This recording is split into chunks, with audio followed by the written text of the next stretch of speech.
Estamos dando sequência no nosso plantão da Copa. Eu sou a doutora Jorge Zata e o Dr. Jonas Lenzi e nós estamos trazendo para vocês as atualizações da medicina esportiva e da ortopedia e tudo o que está acontecendo nesse exato momento na Copa 2026. Lesões de jogadores, protocolos novos da FIFA sobre hidratação, resfriamento, clima, as mudanças que estão acontecendo e que vão perdurar para os próximos anos do futebol. Dr. Jonas, vamos começar falando das lesões, né? Até porque isso é um tema bem importante que todo mundo quer saber. Todo mundo está curioso para saber como é que vai ser a recuperação do Neymar, a recuperação do Rafinha.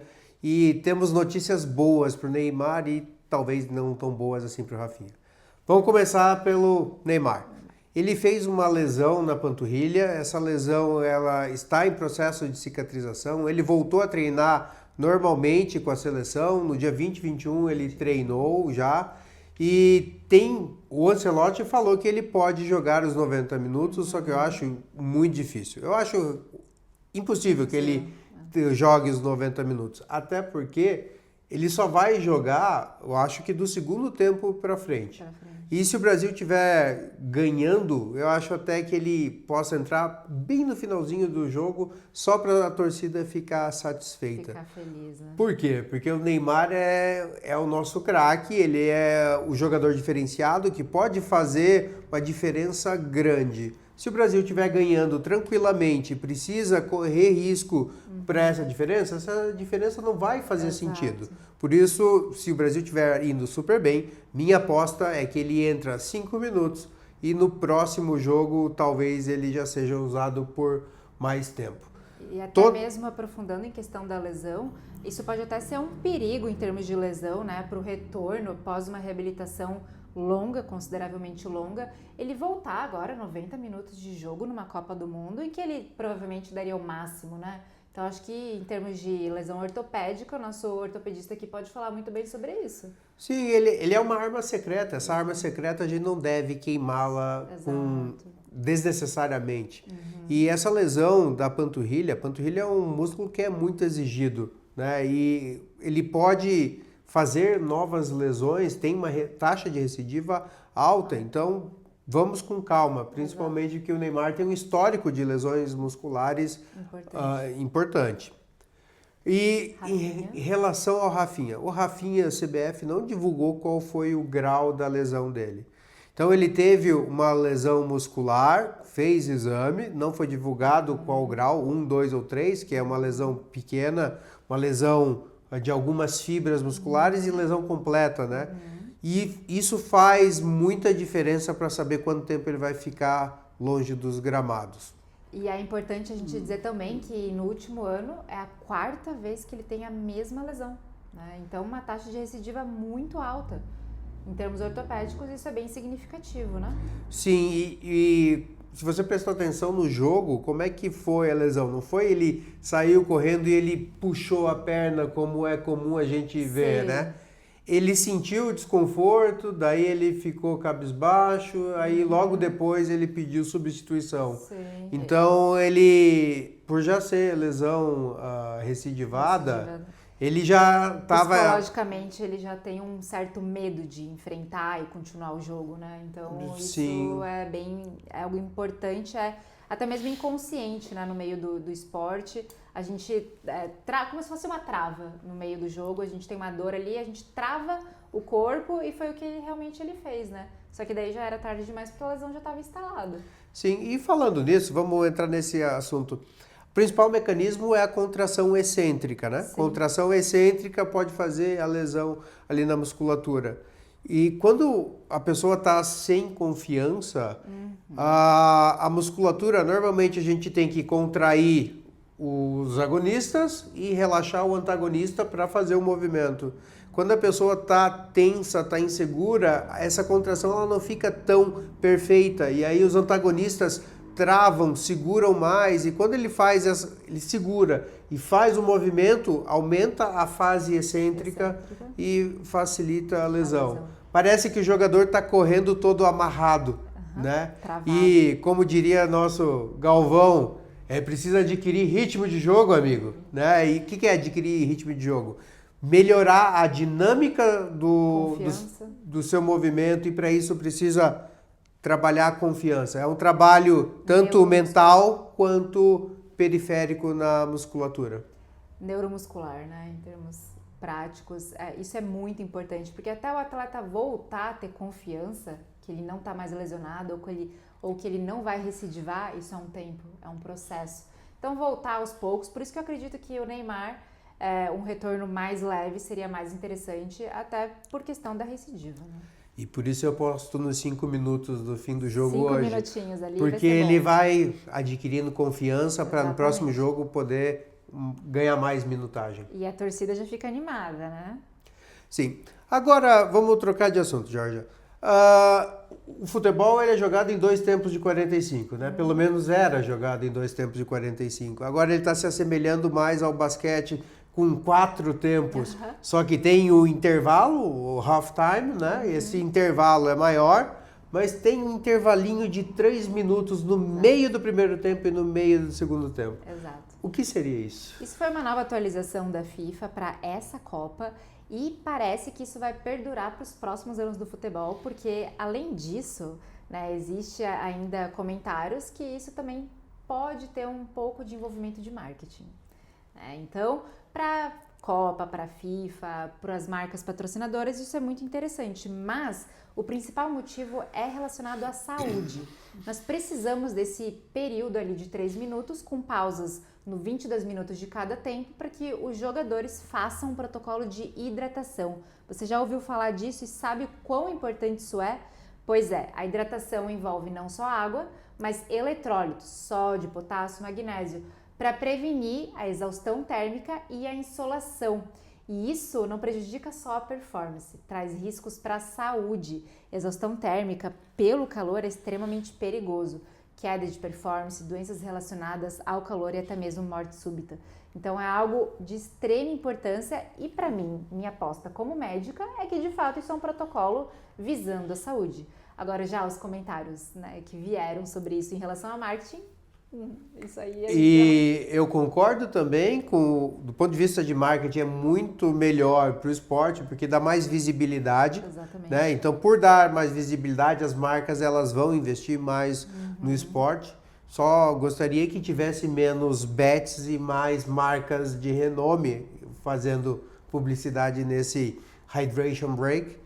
E tem um outro detalhe, eu como espectador, né, fica muito mais interessante, porque muitas partidas que havia um predomínio de uma equipe, depois do hydration break, houve uma mudança. O técnico ele conseguiu consertar o time e aí houve maior equilíbrio.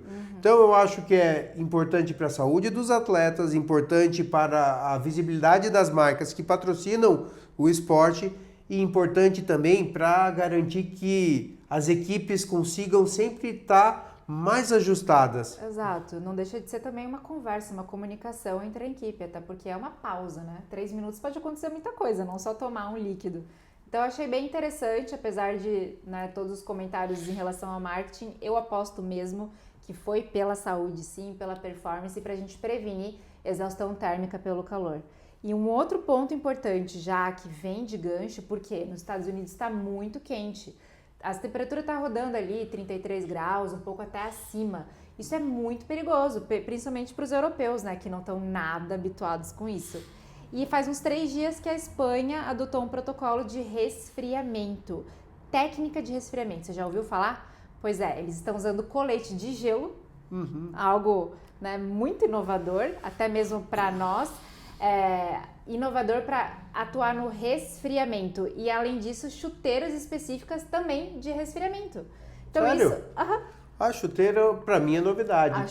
Chuteiras especiais, específicas focando nisso, mas eles estão usando apenas para o treino. Parece que para o jogo isso não vai ser liberado.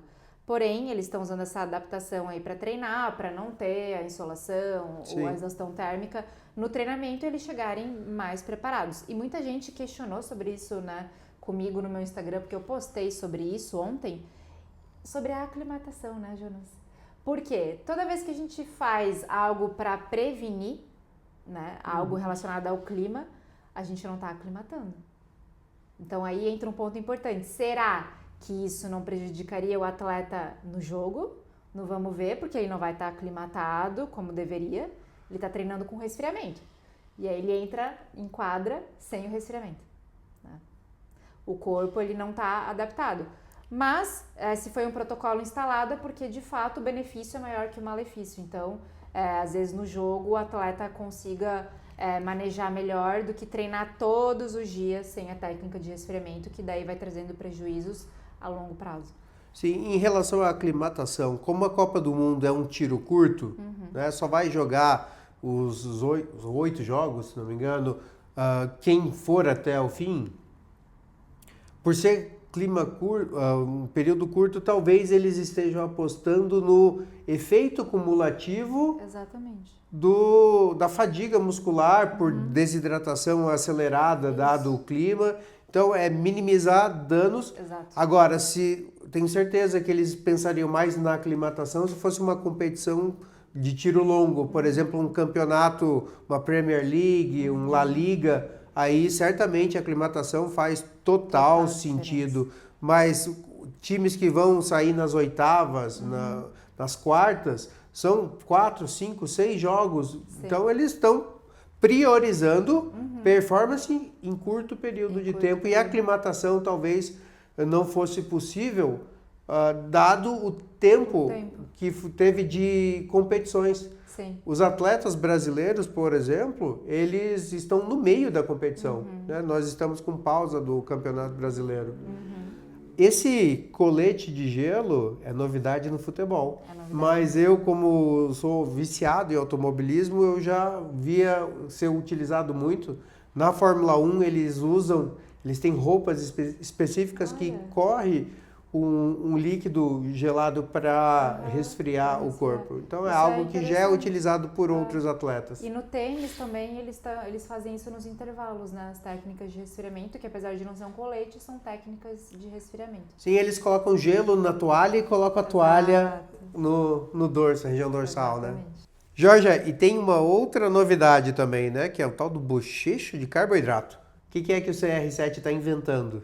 Depois que o CR7 apareceu na mídia fazendo bochecho de carboidrato, que todo mundo ficou se questionando e falando sobre isso, mas o que de fato é, né? Tem muita ciência por trás, não é achismo. E olha que funciona. O que acontece? A gente faz um bochecho de carboidrato, em média ali de um tempo de 8 segundos e literalmente cospe fora esse líquido com carboidrato. E qual que é o intuito, né? A relevância disso em termos de performance e ciência? É que nós temos receptores na boca para esses carboidratos que mandam uma mensagem para o cérebro de que a energia está chegando sem que você ingira. Ou seja, funciona da mesma forma que ingerir o carboidrato. Isso aumenta a mobilização? Exatamente, aumenta a mobilização. Ele está hackeando, então. Exato, como se fosse um dopingzinho ali. É o nosso robozão sendo hackeado por ele mesmo. Exatamente. Então o CR7 ali, ele fez algo muito interessante que chocou o mundo e inclusive isso já é usado em vários esportes. Na corrida, isso é usado no triatlon, no ciclismo, a gente costuma fazer muito isso em esportes que precisam ingerir muito carboidrato por hora, uma quantidade grande de carboidrato por hora, e aí para não ter desconforto gastrointestinal, por conta da quantidade de carboidrato que deve ser ingerida, faz o bochecho evitando esses desconfortos, porque esses géis de carboidrato, eles geram desconforto gastrointestinal. Enjoo, flatulência, barriga estufada, gases e até mesmo diarreia. Então, quando a gente dá essa mensagem para o cérebro, é como se tivesse ingerido sem prejudicar o intestino. Bem interessante. E você sabe algum hack do Messi? Porque essa semana o Cristiano Ronaldo foi o atleta mais velho a fazer 2 gols em uma Copa do Mundo, quebrando recordes. Messi também fez mais 2 gols. E ele é o atleta que mais fez gols em Copa do Mundo, quebrando recorde também. Então, esses atletas, eles quebram recorde dia sim, dia também. É bonito ver eles jogar. É bonito. A gente tá esperando o nosso menino Ney, né? Se você souber de alguma técnica de hack, de qualquer um desses atletas, comenta aqui, avisa a gente, porque a gente vai atrás e vamos explicar para vocês por que e como funciona. Perfeito. Hoje nós teremos o terceiro jogo da primeira rodada da Copa do Mundo. Neymar pode ser que volte nos últimos 5 minutos, é a minha aposta, e ele vai jogar mais tempo na próxima rodada. Rafinha continua fora e nós estamos torcendo pela seleção. Hoje nós vamos garantir a nossa classificação, vamos comemorar para gravar o próximo episódio antes do próximo jogo, trazendo as atualizações para vocês. Semana que vem tem mais, não esqueçam de acompanhar aqui, seguir, ativar o sininho e sigam a gente no Instagram também, Doutora Georgia Zatter e Dr. Jonas Lenzi.